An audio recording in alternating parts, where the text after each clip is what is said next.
Welcome to Radio Free Will, a podcast for sovereign people. I'm your host, George McCullough, and we are today once again with Michelle Mockers, artist, activist, and philosopher. Michelle, how are you doing today? Not too bad, George. Good, I should say, to be honest. We were talking just before the show. You went to the doctors yesterday, and how'd everything go? Well, you know, when you don't know an establishment, it depends how you are received in that establishment. Who receive you? Usually it's ladies, you have to follow them, this or that.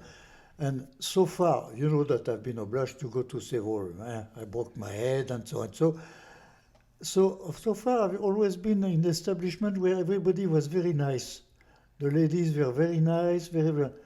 That one, it was the reverse. Everybody was not disagreeable, but not agreeable at all. Not nice, if you want.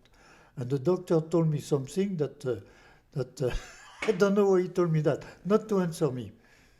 He said not to answer him? Or? No, he told me something not to answer to what I was saying. Because, I had several problems when I...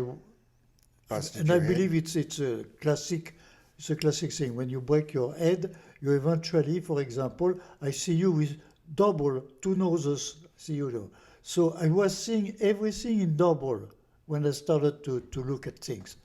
And it took me a lot of time to teach my eyes to look at once at the same thing and see only one nose instead of two noses. Oh, really? So half of this podcast you've been seeing two of me. So no, it's it's a very difficult situation like that. And I was always saying a straight line, the window, large window, the wood, it's straight. It's a straight line painted white, and so I was always saying with waves in the world. My vision was with my left eye, with my right eye. That's the right one. Was vision of it was not straight. It was like little waves all over. Wow. So I had to teach my eyes days after days. Even when I'm in bed, I have some plants, in top, so I can check that also. So for days, I have to teach my eyes to look at what there is. And it seems stupid to say that, but in the beginning, I was only seeing with that eye, I was only seeing those waves. And slowly but surely, the wave disappears. And I can say that today, I see that straight as it is. So I taught my eye to look straight, like it is in reality, not like he was seeing it. So I told that to the doctor, and he said, "Oh, that's by compensation." He told me, "Compensation of what?" So how did you do it? With closing one eye at a time? Oh, yes, yes, I closed one eye, and I looked only with that eye which doesn't... one eye sees straight, no problem. The other eyes, my right eye, was seeing everything, was seeing double, was seeing the waves on the wood. So I had to teach day after day to that eye, closing the other eyes, to see things exactly as they are. So it takes a lot of time because you can show that for 1 hour and then you leave and you left a little something, but it's still the same. So you have to repeat and repeat and repeat again and again and again. And what side of the head did you hit your head on? Right on the back. You hit your head right Oh on the yeah, back? I broke my head right on the back. I fall on my head back, So it was broken. I cannot tell you how much it was broken because I don't know. But I know I lost all my things. They cut everything. Oh yeah, they cut all your clothes off. Yeah, it's a nice jacket you brought. To get me. You're making me jealous. Although your eyes look nice and clear now. Listen, I was really seeing double, and it was very disagreeable. Everything I was looking was double. I was looking at a pole or a tree. It was a double tree. And when you watch TV And now or the it's computer? a tree is a tree. What about when you were on the computer? Well, the computer was also double. Everything written was double. I don't like anymore watching television, but everything in television was double. Everything double. Boy, that eye could was drive you seeing insane, couldn't Everything it? double. So I had to teach that eye to look at things, look enough, and many times in such a way that the eye finally knows exactly how it is. And remember that. Were you wearing an eye patch? I was in what? Wear an eye patch? Did you wear an No, eye? no. Because you would look pretty good with an eye patch. Like an old pirate. Yeah. Yes. So it's a question of patience. It took me really patience, several months of patience to arrive to teach that eye to see things exactly as they are. And the doctor didn't respect that? No. No. Huh. Well, Probably wanted to sell eh, drugs eh, to eh, you or eh, something. eh. Oh, well, I'm sorry that you had a bad experience at this doctor. Are you going to be going back? No. No. You find another eye doctor. No, plus I don't need that eye doctor. Really need it was to just to say, check exactly my situation and everything. I can go now. Teaching my eyes how to look. I can go even if I have a little vision, a little shorter. He has cataract. So you have cataracts and... I have cataracts, yeah. So, but I see you absolutely in every detail. That the cataract is for things far away. When I am on the road in a car, for example, I don't see every detail of the road in front of us. I see the road, but I don't see all the details like I was when I was driving, if you want. But I don't care. So what? After all, so what? As long as I see you exactly as you are. Well, things are supposed to slow down as you get older. So that's nice that They don't. you just take your time. Yeah. And beside that, I cannot say that I really slow down. I cannot say that. No, you don't seem to have lost any energy No, whatsoever. no. That's why. If you want, I believe that one of the things that keep you alive is your head. If you abandon doing anything with your head, then you get old. But I still, that I still write. I still do a lot of things like that. So that keeps me absolutely valid, if you want. It keeps me going. I am exactly. If I talk with my head, I am exactly like I was, 40 years ago. There is no difference. And I don't see any difference. So you don't forget things or anything. I forget things. Yes, I forget Because things. you were late today's podcast. Because I forget to come on time. So But you don't forget things or anything like that, or I forget few things, and that I don't know if I will recuperate. Forget things that I knew. For example, yesterday, I don't know, in a conversation, I remember how much time a horse in a Roman Empire need to go to announce a victory. I don't know how many miles, and he went a fantastic speed. I knew all that very, very well. I remember that, but that's it. I don't remember the detail of it, you see. I lose detail like that. I knew exactly how it was, and now I forgot. I forgot how it was. what's the youngest memory that you've ever had? That you have. That you Of can myself? go back. Yeah. Oh, I see myself. Can you go back to childhood and? Oh, yes. Oh, absolutely. I see 4 myself years old, at, 2 years old, let's 3 say years. 3 years old, on a little, a little tricycle, 2 wheels in the garden. I was turning around some kind of a fountain in the middle, and I was turning around. I remember that. You see that? That's pretty good. Yeah. That's- I remember my first problem was appendicitis, and I was 7 years old, and I remember very well going back home, and my mother did offer me at that time, a very, very small, phonograph with one disc on it, and that one disc was the waltz of the soldiers of Faust, of Gounod Faust, and since that time I remember that waltz all over. Wow. And what were doctors like back in the day? They treated you that better? Time, at that time, I was not in clinic. You don't stay in the clinic. You stay home, and the doctor visits you. It's not at all like today, huh? But you see, for example, in France today, you know that my basic, I never go to France, but that my basic French. The doctors still today go back home in the middle of the night if you need them. Yeah, that's amazing. I don't know why you would want sick people driving around to get to the hospital. But here you have to do that if you want to be taken care of. I mean, the You doctors. don't have doctor visiting you in the middle of the night.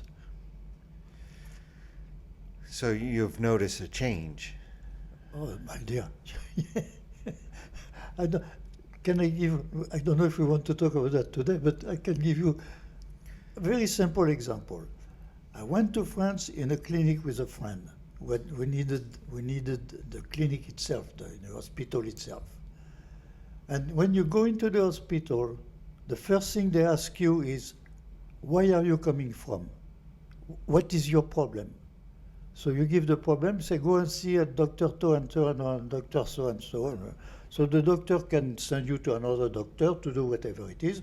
You can stay, and then my friend stayed 1 week in the clinic. It was a clinic, you know, small hospital clinic. 1 week. Then at the end of it, the cashier say, how do you pay? You pay with the social security or you pay with your own cash money? That's it. They never ask you if you can pay. Then after that, of course, you pay when you social security or, and you know, I have here somebody who say, because we are taxed, you know, personally, and the business that I was in, I've been obliged to take off for 5 years. You have a little tax on the, you know, on the, for that, for the health care. And here I have somebody who told me, oh, I don't want to pay for health care. When you don't want to pay for health care, you never know if someday you will really need the health care. So how can you say like that? I don't want to pay for others. Well, you will need it eventually. And you know, I had another friend who, one of our friends, an old scientist, you know, you know it maybe. He went to France. He likes to go to France, and in vacation he went to France and hurt his knee in the street, on the corner, you know, on the sidewalk of the street. And he was next to an hospital, and he went to the hospital, and the hospital said, we are going to keep you for 2 days. But our rooms are not good enough for you. They rented him a room in a hotel, in the next hotel, for 2 days. He had nothing to pay. Wow. Here I went once. The difference is that here I didn't know exactly how to proceed and whatever. I needed a doctor. I went to a doctor. They closed the door in my nose because I didn't have I didn't know at that time. I didn't have the exact, you know, whatever I had to have to be to the doctor. I could have died on his door. They didn't care. They closed the door. So that's the only difference. You know, the others, they pay 2 days because the hospital is not very comfortable. And here, they closed the door on my nose. I could have died right there. Nobody cared. So that's the difference, my dear.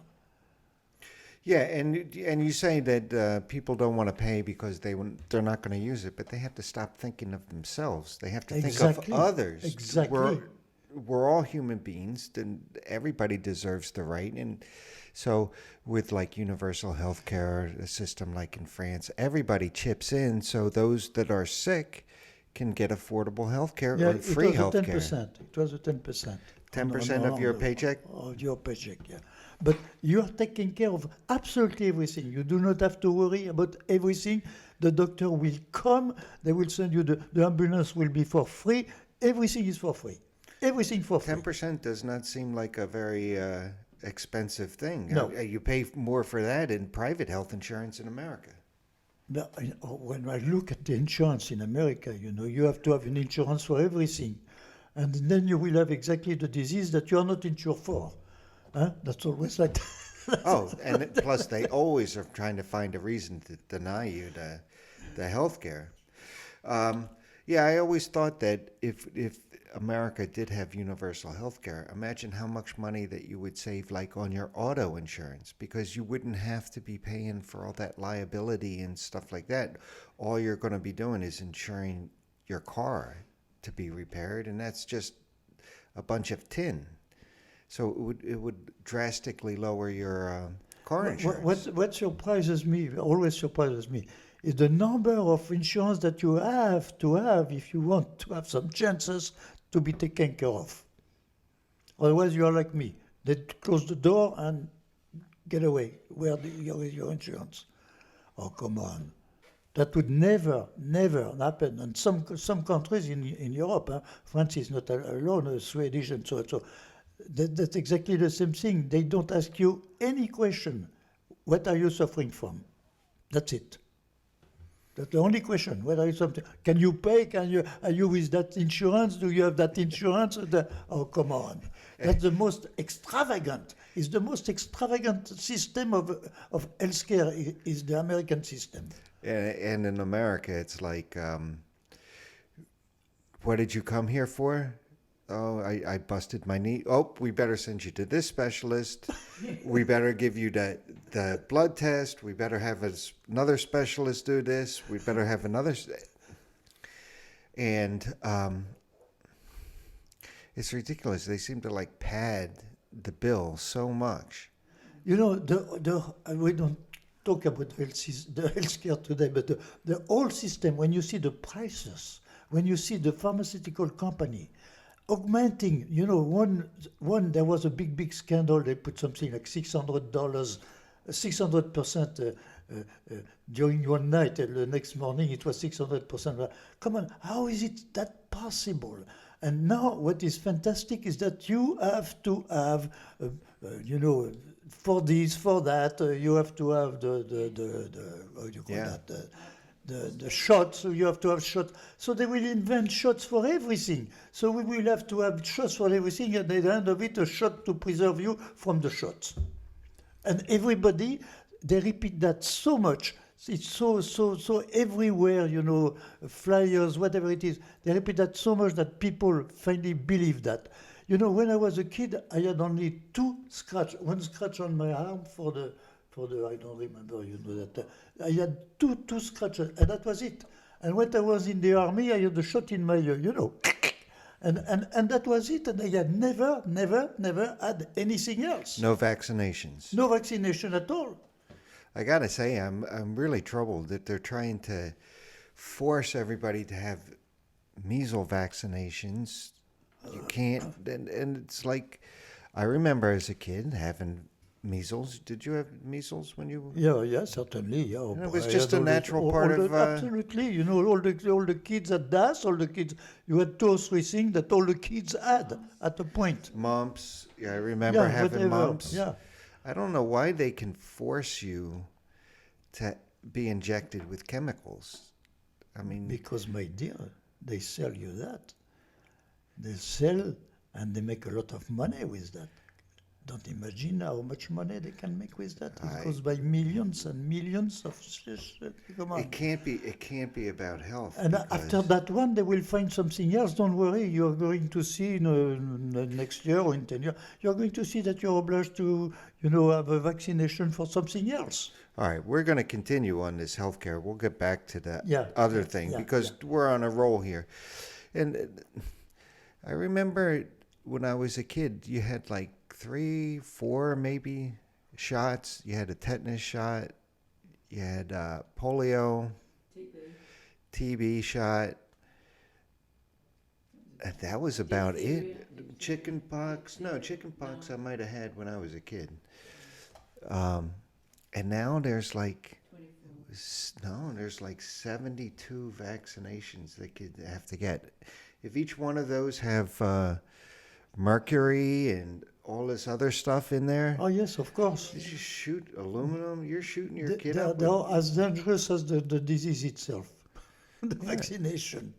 Yes, I mean, I would think back in the day if I was going into the jungles in South America and stuff, well, maybe I might want to consider getting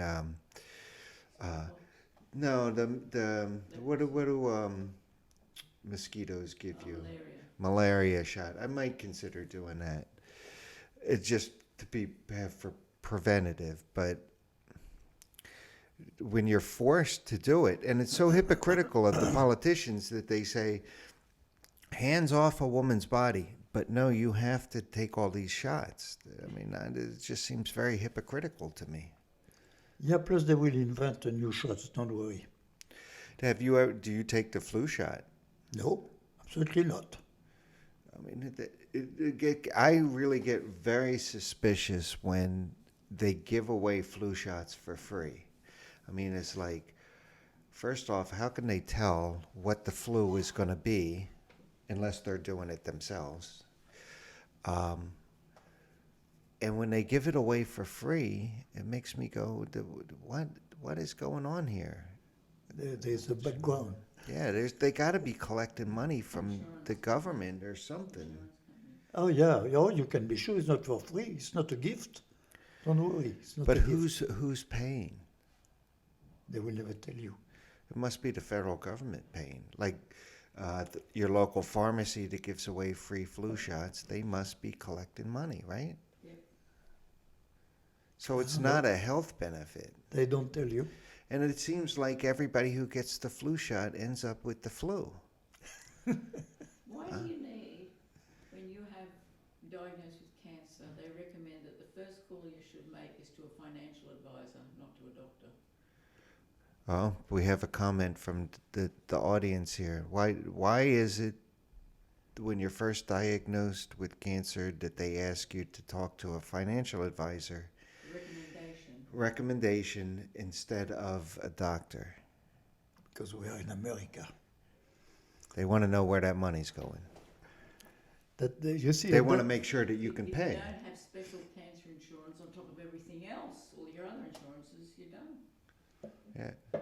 Is there such a thing as cancer insurance? They recommend, because most insurances don't cover it, Hmm. or a certain amount. Yeah, it's where America. If you look, you have to be covered, absolutely covered for absolutely everything. Even if you say achum, you have to be covered. It's incredible. I've never seen some. Well, I've never seen. Of course, I didn't go to all the countries in the world, but I have never seen something like here. So many possibilities. You know, you have to, yeah, you have to have somebody to guide you. Otherwise it's impossible. You have to be on everything. You have to buy the insurance on this, on. You have to buy an insurance on every disease. How do why? how do pharmacies work in France? Do you have to have a doctor's prescription to get a Yeah, pills? sure. Because I know, like in some Latin American countries, the pharmacy, you just go to the pharmacy saying my head's hurting, and they'll dispense the medication right then and there. Yeah, in France also, in Europe also. You know, it's like that. Oh, so you don't need a. Well, you haven't been to France for how long? You need a prescription. You need a prescription. You need a prescription if it's something that is, you know, you have things which are free. The usual thing, maybe the aspirin is for free, you know. But if you need something special, you have to give the pharmacist. You have to give him the doctor note that you need this and this and that very precisely. And the pharmacy just gives it to you free?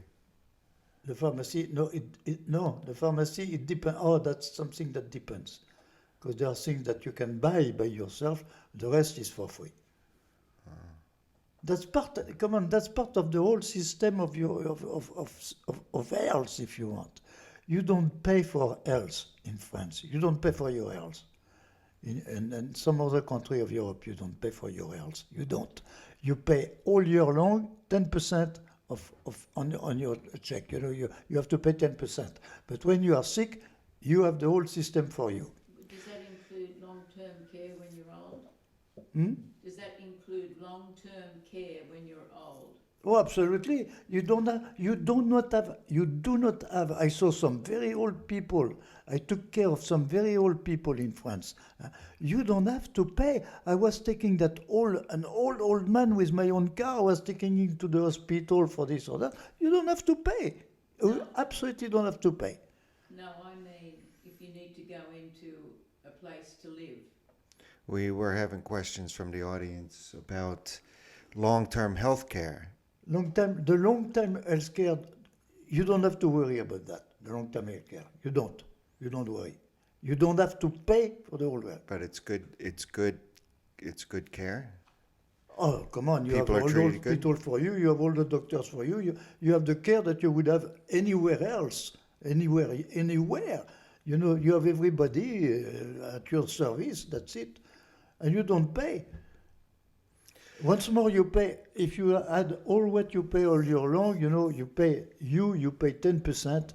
Everybody 10%. The business, as a business, I was paying 10% for my employees. Okay, but so what? You pay 10%, it's part of, of the taxes. But if you need the hospital, you just can give a call to the hospital and they pick you up. Well, and at least you know what the taxes are being paid for, where that money is going to. Yeah, absolutely. I had a thought, because we were talking about pharmacies. When I was growing up, there were drugstores, right? Do you remember drugstores? When you must have been here. Yeah. And that's just where the pharmacy was. Yeah. But now it seems like every pharmacy is selling food, greeting cards, all kinds of stuff, Halloween decorations, whatever.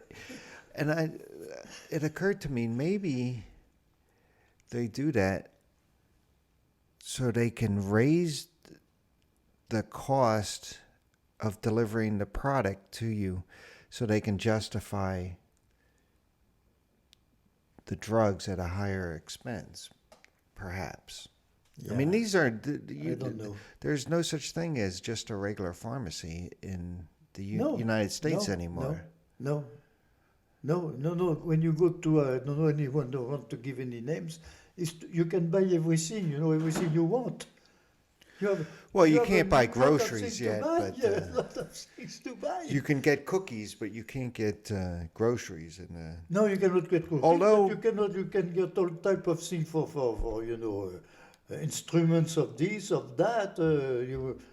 You can find a lot of things, my dear, a lot of things, including happened to pen, just- and all that type of thing. Come on, What happened to just the pharmacy, though? Just they are disappeared. Pharmacy does not exist anymore. I don't believe. Part of the store. yeah, the smallest part of the store is the Yeah, pharmacy, in the pharmacy. You have the pharmacist at the end of the store. and they make you wait, so you wander around the store and buy stuff. Yeah, but it's always a little department in the store. Yeah, it's things have changed, haven't they? Oh, it completely changed, my dear. When I remember when I was a kid, come on. But one of your rules for the positive dialectic, we skipped over Rule 7. We're going to go right to 8, and we'll come back to Rule 7 next You have week. to have a system like that, my dear. You have to have a system where I don't know, it has to be calculated if the people themselves on their work and the government has to contribute. But don't forget that we are basically against the 54% for the army. Huh? Yeah. When I remember, I told you that story when I went to watch all the trucks turning, with nobody in the trucks and no driver, no nothing at all, but the trucks were turning, and the officer told me they are turning because if we don't spend our gas this month, next month we will have less gas. It's a purely free, purely lost, gas. So if that was going into, the need of people, the medication of people, instead of going on those trucks that don't need that gas, hey, that would be much better. So we are against the army. I am against the army. You think that's why they're dropping bombs all over the place, so they can get new bombs for the following year? Probably. So it's not self-defense, it's self-survival. Self-defense, self-defense.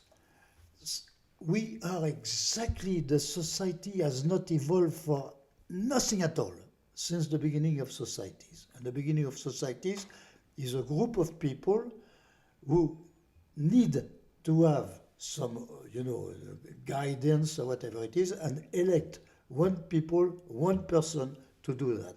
And that one person, who is the chef of the group, became, with the augmentation of the group, became the king. And the king with all the, finally, with all the powers. And the government has all the powers. And it's the same thing. Instead of being for life, except I believe in China now it's for life, huh? They are back to the prehistorical times with that, with the first kings, you know, with that. So, what I was saying, yeah. The military. So, but every country is the same thing. It's exactly the same thing. We did not evolve. When you take the history of the 5,000 years, past 1,000 years, you know, 5,500 years you have, there is not 1 year of the history without war. We have not changed. What the leaders do is to contest everything and to menace everything and all the time. We have absolutely not changed the way of doing it. So we are spending, 54% of the budget just to have the trucks turning for nothing, or fight we do not need to be fought. That's completely completely, the society has not evolved. And we have to change society, otherwise it's the end of it. Well, I think that's the next step in the evolution of people, is that we start thinking in the terms of love for mankind. Everybody is connected in one way or another. Society, the definition of society, the definition of, you can take your dictionary, the definition of society is the groupement of people interdependent. They depend from each other to survive, to do this, to do this, to that. Our society is exactly the reverse. It's a society of competitive people. You are always competing for something. Your business, your whatever, you are competing. It's not a society of interdependent people. It's a society of competing people. I don't know. I think about the global corporations. They have monopolies, and they don't need to compete against one another. I mean, if I wanted to start a TV station, I can't get a television license. It's all controlled. All those television licenses are controlled. And what is absolutely, I should say, not right at all. When you look, for example, I was looking at the 1929, the big crash. Huh? Mm-hmm. When you look at the big crash, you go to your computer, you go to whatever it is. They tell you the story of the people in the street and so on and so on and so on. They never tell you the why, what the bank did just before that. They don't tell the story of that. And they don't tell the story of what happened to all the companies at that time either. Absolutely They weren't in the street, were they? The company with a little room in that little island where you don't pay, that before it was Monaco. Monaco, you had to have, they stop it in France, but in Monaco, mm-hmm. you had to have just one room, and you could put the biggest company in the world in that room. And in that room, you don't pay taxes. In Monaco. But that's changed now? It's changed. The government French put that away. So now it's the Caribbean. What is the name of that island? Cayman Islands. Cayman Island. Bermuda. All the companies have one room. You need just one room. And then you can put the biggest company in the world, you can put in that room. And you don't pay taxes to your origin. So why are the company not in their country of origin? Because they have to pay in their country of origin. They don't want to pay. So they go to the Cayman Island, where they don't pay. You have any thoughts on the protests that are taking place in Hong Kong? Oh, yeah. What's your take on that? Well, it's always the same thing. Communists can go long. It's impossible. So they are suffering from that. You have people who want to be more or less independent and do not depend completely from a government which is for them a foreign government. So that's why they are fighting In fact, they are fighting for a natural freedom, if I can say so. Yeah, and it seems like Americans are afraid to take a stand. Of course, we are afraid to take a stand, because if we take a stand, we push in one side or the other side. Yeah, So how can you do that? yeah. It's the images I've seen from Hong Kong are a little troubling, to say the least. And a shout out to the people in the streets in Hong Kong. Keep going. Yeah. And You'll eventually win.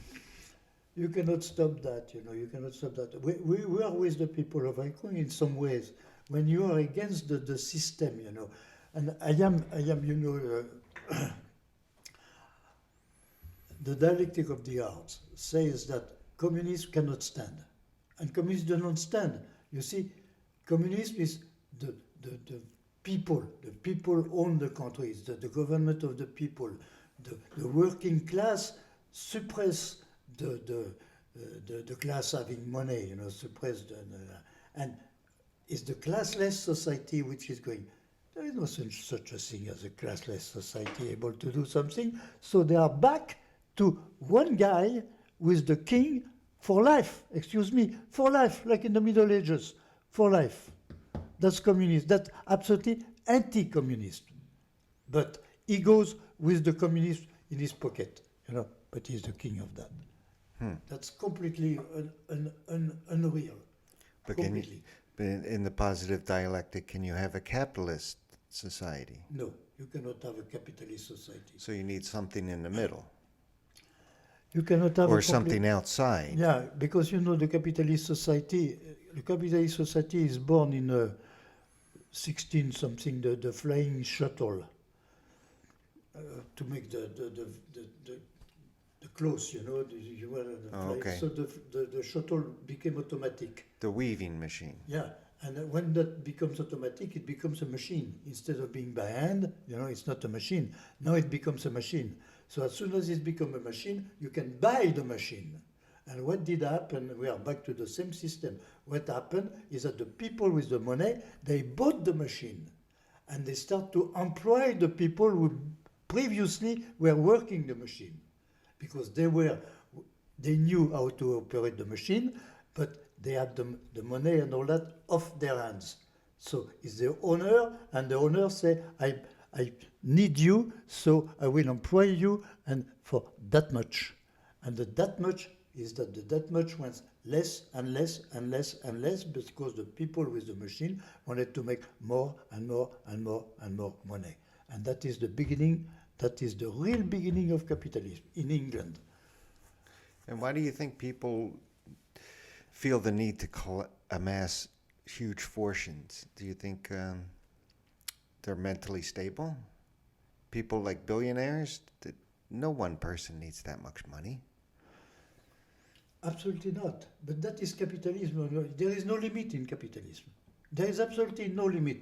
When you look at the American society, that's wonderful thing, which is the society.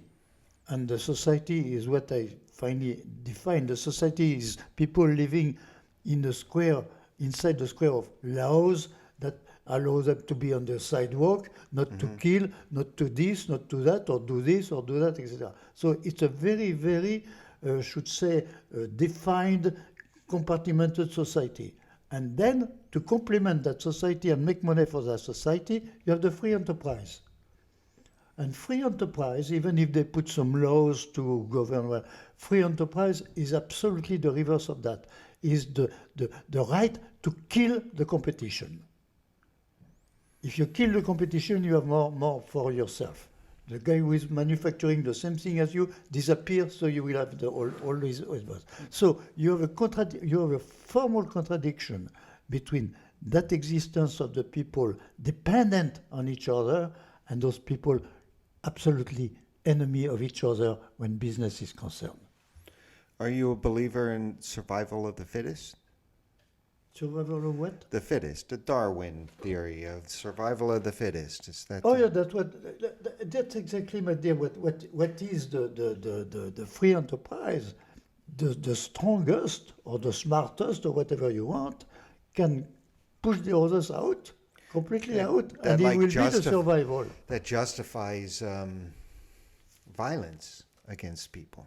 Of course, It justifies crime against- everything. It justifies once more is the possibility, the figurative possibility, to kill the competition. If you have a factory which is against your factory, you will be very happy to see the other one disappear, because you will have the job that he was doing. You will have the customers for you. That's free enterprise. Wow. As say Jean-Jacques Rousseau, man is born free, and they born everything on that stupid.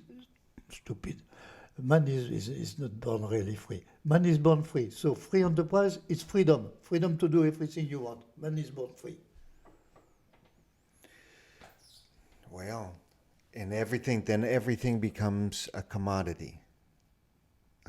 I'm just waiting. I'm just waiting until, I bet you in my lifetime that, and I hope I live as long as you, that you'll be paying for air. They'll figure out a way how that you'll have to pay for air. They'll probably tax your breathing or something. You know, so it's why I repeat myself, and I will repeat myself all the time. So it's why I'm so much not against. You cannot be against because it exists and it can be good, but the use of artificial intelligence and robots. With a robot, you can build a house in 24 hours, completely.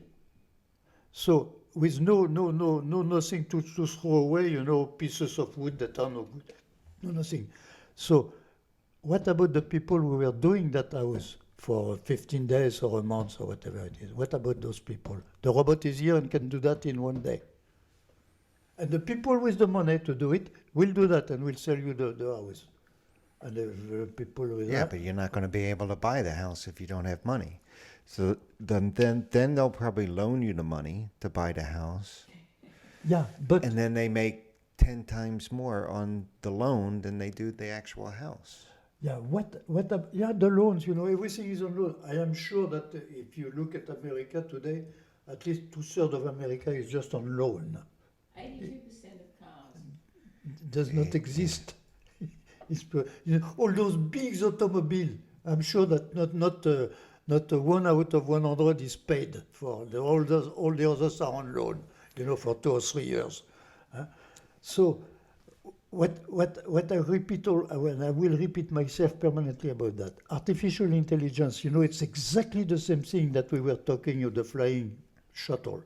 Mm-hmm. No, that's the flying shuttle. And what happens is that it's expensive. And it will become more and more expensive as it will go up directing this and this and that. And it's exactly the same thing. Only few people at the end of it will be able to have that, to be really the real owners of artificial intelligence. And that is the end of the society as we know it. It's the things of the, have you seen that movie, The Things of the Future? Mm-hmm. Yeah, it's exactly that, my dear. It was a good movie It's very good. in many ways. Still is a good movie. Yeah, it was a good movie. Means that those people can absolutely reduce the humanity at slave, even if it's nice slave, if you want, they can do that.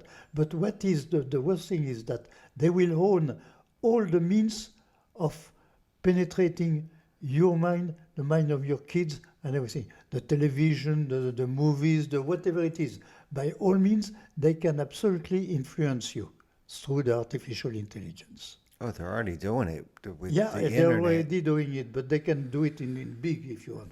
And the thing is that all the people, the machine that will build the house, as you said, that's another problem to buy the house, but all the people who were working, what are we doing with them? What are they doing? And how does somebody protect their free will, their free mind? You have no. Do you have to exercise like you exercised your eyes when at the beginning of the podcast you were describing? Do you have to exercise your brain not to believe what they're telling you? Yeah, but people will never believe that it is necessary to do that. They will be persuaded. There are some people, right? You believe it, right? Yeah, but hey, my age. Come on. I believe I'm it. not Ian born. here I'm believes not, it. Yeah, but I'm not born today. I'm not born today. Today you Oh, see you something. mean kids Oh, growing come up on. today Yeah. are going to be. You know, you see kids, they are like that. They have telephones. Oh, come on. I never had a telephone when I was like that. There are telephones today. So through those telephones, the people who own the artificial intelligence mean the whole thing, they can, through the telephone, influence those kids. Well, That's- there's always been some form of influence through newspapers, magazines. And why? Because the I think if we want to unite society, we need to get rid of mirrors. And then people will stop looking at themselves so much. you know, when all the press and everything will belong to, You broke it? I don't know, I broke your chair. When all the people who publish things will belong to that artificial intelligence, that will be over, my dear. That will be over. And it's worse than communism in itself. Communism, they suffer physically. That's it. What kind of world do they envision? A word that we have to change if we don't want the final catastrophe. No, but what kind of the people that are controlling the AI? What kind of world do they envision? Do you I think? believe that the ambition, nothing at all, they don't have. Why, since the beginning of capitalism, is the fact that only some people govern the rest of it. You know, the industrial revolution made by the steam engine, the steam engine allows to have a factory because it moves all the machines, which basically everything was done by hand before. Now it's the machine who do it. So we don't need the people who do that by hand. We just need the people who will look at the machine doing it. And so they build the factory, the engines, and they build a town around the engine. Lousy, terrible towns. You have example of people, 6 people in the same bed, and all that. So with everything you can imagine. So, but why? Because those people who were there were sure to have a job. They had a job 6 days a week. Sometimes 12, 14, you have even 14 hours a day for 6 days, my dear. That is possible. So with intelligence, artificial intelligence, everything is possible. If people did accept that, today people will, they want it or not, they will have it. If for one reason or another one, tomorrow morning, people with, let's make an imagination, people with artificial intelligence will own all the oil on Earth. They can one day say, hey, every car will have exactly 5 gallons of oil Right. a month. Right. Control. And they're starting to do that in China already. We're getting close to the end of the show, and We're talking a lot about a lot of things, I don't know. we are. Yeah, and folks, this was a little more freeform, but we did cover just about the last 2 general rules in the positive dialectic. But next week we're going to go back to Rule 7 because you have a plan for robots and AI. Yeah. And we'll get into detail about that. But if people want to get in touch with you, Michel, how do they do that? Michel Mockers, one word, at Gmail. michelmockers@gmail.com. And folks, and you have a website too. Yeah. No-pennies. no-pennies.com. Pennies.com. And you can see some of the artwork of Michel on that website. I got to say, folks, I did try to set up an info at radiofreewill.com, but something's not quite happening. So if you're getting, if it's not going through, don't worry about it. I'll get around to trying to fix that.